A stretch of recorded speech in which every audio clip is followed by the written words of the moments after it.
যে eyeline math সম্পর্কে সংক্ষেপে বলা হচ্ছে যে আইলাইন ম্যাথ একটা ফিল্ম এডিটিং কৌশল যেখানে একটা ক্যারেক্টারের গেস তাকানো অন্য চরিত্রের দিকে সেটা ম্যাচ করা হয় অন্য চরিত্রের তাকানোর সাথে, যেটা এবং ডিফারেন্ট শটে।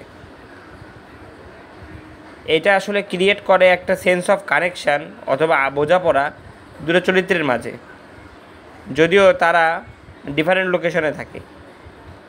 এটা একটা সূক্ষ্ম কিন্তু পাওয়ারফুল একটা টুল এই ইমোশন কনভে করার জন্য, সম্পর্ক কনভে করার জন্য এবং প্লট ডেভেলপমেন্টের জন্য।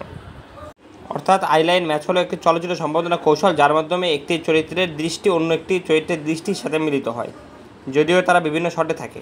এই দুটি চরিত্রের মধ্যে একটি সংযোগ বা বোঝার অনুভূতি সৃষ্টি করে, এমনকি যদি তারা বিভিন্ন স্থানে থাকে। এটি একটি সূক্ষ্ম কিন্তু শক্তিশালী সরঞ্জাম যা আবেগ, সম্পর্ক এবং প্লটের বিকাশ করতে ব্যবহৃত হয়।